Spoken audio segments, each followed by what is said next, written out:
కాశీలో సుమన్ టీవీ ప్రేక్షకులకి నమస్తే. సో కాశీలో మీ అందరి కోసం సుమన్ టీవీ మరి కాశీ నుంచి ఈరోజు ప్రయాగాకు వచ్చినాం కాబట్టి ప్రయాగాలో త్రివేణి సంగమంలో స్నానం ఆచరించగానే వెంటనే రావాల్సిన ఒక మందిరం గురించి నేను మాట్లాడబోతున్నా. ఆ మందిరం దగ్గర నేనున్న ఈ అత్యంత శుభకరమైన కార్యక్రమాన్ని మనకి సమర్పిస్తున్న వారు వారాహి సిల్క్స్. పెళ్ళైనా పండగైనా వేడుక ఏదైనా పట్టు చీరల ప్రత్యేక వేదిక వారాహి సిల్క్స్. సాంప్రదాయానికి సౌందర్యానికి వారధి.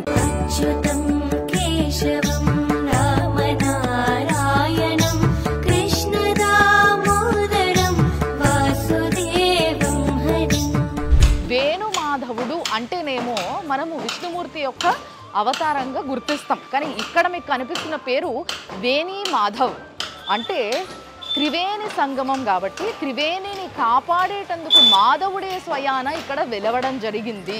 అనాజన్మ కృతం పాపం దహేత్తూలం హుతాసనః కృష్ణ భక్తి ప్రదం సస్వత్ వందే గోవర్ధనం గిరిం.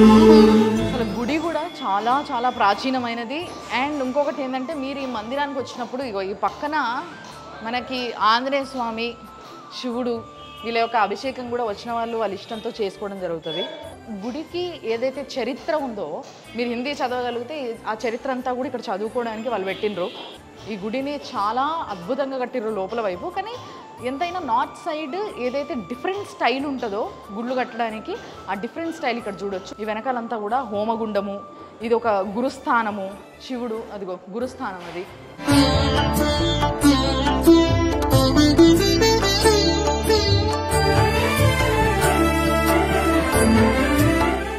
ఒక్కసారి అట్లా అని గుడి చుట్టూ ప్రదక్షిణలు చేసి ఆ స్వామి ముందు నుంచుంటే ఇప్పుడు హారతి ఇవ్వబోతున్నారంట. ఆ హారతి చూద్దాము, కల్లార హారతి చూసి అదృష్టం దక్కింది మనకి అనుకుందాం ఈరోజు.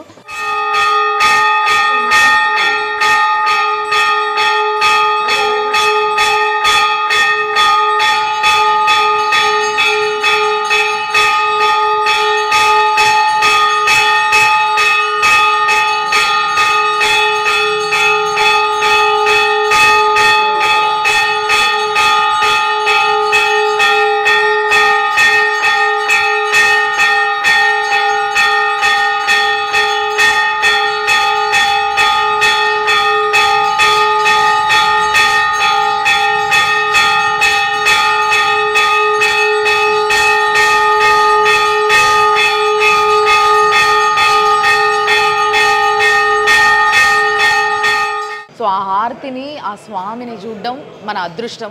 తర్వాత అదే హారతిని ఎదురుగా ఉన్న శివుడికి కూడా ఇవ్వడం జరిగింది. మరి ఇప్పుడు నాతో పండిట్జీ ఉన్నారు, ఆయనే చెప్తారు. పండిట్జీ नमस्कार. नमस्कार, जय माधव। तो कैसे आ गए ये भगवान यहाँ पे, चरित्र क्या है? लेफ्ट साइड जो वेणी है और राइट साइड माधव है। वेणी मीन्स त्रिवेणी, गंगा यमुना सरस्वती, माधव नारायण है। ये स्वयंभू शालिग्राम शिला पे हैं। प्रयाग में आप आए, संगम में स्नान करें, इनका दर्शन करें, तभी यात्रा पूर्ण मानी जाती है, नहीं तो अपूर्ण मानी जाती है। प्रयाग में वेणी माधव है, काशी में बिंद माधव है, रामेश्वरम में श्वेत माधव है, केरला में सुंदर माधव है और आंध्रा में कुंती माधव है।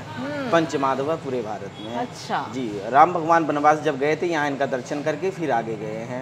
कौन से पूजा होते हैं भगवान की यहाँ पे? एकादशी पे विशेष पूजा होती है, अभिषेक होता है, इनका स्नान होता है उस दिन, फिर चरणामृत वितरण होता है और पूर्णिमा का दिन इनका मुख्य माना जाता है। और गुरुवार 6 आरतियाँ होती हैं। सुबह में मंगला आरती होती है, उसके बाद 7 बजे श्रृंगार आरती होती है, फिर 12 बजे अभी शयन आरती हो गई मतलब, और उसके बाद 5 बजे श्रृंगार आरती, फिर रात में 8 बजे मंगला महाआरती, फिर रात में शयन आरती 10 बजे। సో చూశారు కదా, పండిట్జీనే స్వయాన ఆయన్నే చెప్తున్నారు. ఏంది అని అంటే సరస్వతి, యమున, గంగ ఆ 3 రూపాలు కలిపి ఒక రూపంగా ఫామ్ అయితే ఆ అమ్మవారే ఈ వేణి అమ్మవారు. సో వేణి అమ్మవారు సమేతంగా విష్ణుమూర్తి ఈ క్షేత్రానికి పాలకుడిగా మొట్టమొదటిసారి ఈ విధంగా ఇక్కడ వెలవడం జరిగింది. అది కూడా ఇప్పుడు కాదు, త్రేతాయుగం నుంచి. దీనికి ఒక చరిత్ర కూడా ఉంది. ఆ చరిత్ర ఏంది అని అంటే గజకర్ణుడు అనే ఒక రాక్షసుడు ఉండేటోడట. సో ఆ గజకర్ణుడు జనాలనందరినీ కూడా బాగా హింసించడము, త్రిలోకాలని సర్వనాశనం చేయడము ఇదంతా జరిగింది. ఇదంతా జరిగినప్పుడు ఇక్కడ ప్రజలందరూ కూడా విష్ణుమూర్తికి చెప్పుకోవడం జరిగింది వాళ్ళ బాధని. అప్పుడు ఇమీడియట్గా నారదుడి యొక్క సలహాతో పొయ్యి త్రివేణి సంగమంలో స్నానం ఆచరించినప్పుడు మీ యొక్క పాపాలన్నీ తొలగిపోయి మీరు సుఖ సంతోషాలతో బాగుంటారు అని చెప్పడం జరిగింది. ఆ విధంగానే జనాలందరూ పోయి అక్కడ త్రివేణి సంగమంలో స్నానం ఆచరించారు. ఈ గజకర్ణుడు అనే రాక్షసుడు ఓహో మీరు ఈ విధంగా మీ పాపాలు కడుక్కుంటారా, అయితే ఆ త్రివేణి సంగమంలో ఉన్న నీటినే నేను మొత్తం ఖతం పట్టిస్తా అని చెప్పేసి ఆ నీళ్ళనన్నిటినీ కూడా ఆయన తాగేయడం జరిగిందంట. అప్పుడు స్వయాన ఆ విష్ణుమూర్తే ఈ భూమి మీదకి ఈ స్థలానికి చేరుకొని ఆ గజకర్ణుడితో 3 రోజుల పోరాటం తర్వాత విష్ణుమూర్తి గెలిచి ఆ గజకర్ణుడిని సంహరించడం జరిగింది. ఆ అమ్మవారికి అండగా నేనే ఉంటా అని చెప్పి ఆయన్నే క్షేత్రపాలకుడై ఇక్కడ వెలిసిండు అనమాట. శంకు చక్రాలతో ఆ స్వామి అట్లా నుంచొని ఆ పక్కన వేణి అమ్మవారితో మనకి దర్శనం ఇవ్వడం జరుగుతుంది. ఆ స్వామి యొక్క అలంకరణ మొత్తం నుదిటి పైన చలువ కోసం అని చెప్పేసి గంధం పెడతారు, అట్లా గంధముతోనే మొత్తం అలంకరణ చేసిండ్రు. చెంపలకి కానీ చిన్కి కానీ అక్కడ వేణి అమ్మవారికి కూడా అదే విధంగా గంధంతో మంచి అలంకరణ చేసిండ్రు. ఆయన క్షేత్రపాలకుడిగా ఉన్నాడు కాబట్టి ఆ పక్కన దండన కనిపిస్తుంది మీకు. ఎప్పుడు కూడా విష్ణుమూర్తి దండన పట్టుకోడు. అయితే ఇక్కడ ఇంకొక స్పెషాలిటీ ఏంటంటే ఈ విష్ణుమూర్తికి ఎదురుగా అక్కడ శివుడు ఉన్నాడు. హరిహర దర్శనాలు అంటారు. హరుడు ఇటు హరి ఇద్దరి యొక్క దర్శనం ఒకేసారి జరిగే అదృష్టము చేసుకునే అదృష్టము ఈ మందిరానికి వచ్చినప్పుడే జరుగుతుంది. విశ్వేశ్వరాయ నరకార్ణవతారణాయ కర్ణామృతాయ శశిశేఖరధారణాయ. ఇప్పుడు మనం చూస్తున్న వేణిమాధవుడు గుడి నాకు ఇక్కడ నుంచి కనిపిస్తుంది. ఎదురుంగున్న శివాలయంలో నేనున్నా. ఈ శివాలయంలో అటు అమ్మవారు కూర్చొని ఉంది ఆయన ఎదురుంగా. సో ఇక్కడ శివుడు అక్కడ హరి ఇద్దరు కూడా ఎదురుంగా దర్శనం ఇవ్వడం జరుగుతుంది.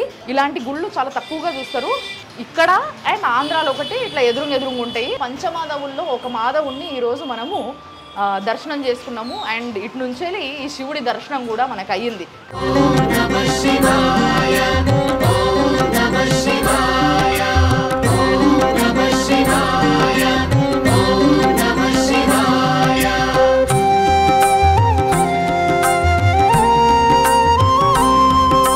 పంచమాధవుల యొక్క దర్శనాలు మహాభాగ్యం ఉంటేనే కలుగుతాయి. కాబట్టి మర్చిపోకుండా తప్పకుండా ఇక్కడికి రావాలి. మీరు వచ్చినప్పుడు మాత్రం ఆ స్వామి దర్శనం కాకపోతే ఈ యాత్ర అసంపూర్ణం. ఇలాంటి కార్యక్రమాన్ని మనకి సమర్పిస్తున్న వారు వారాహి సిల్క్స్. కాశీలో Suman TV sponsored by Varahi silks.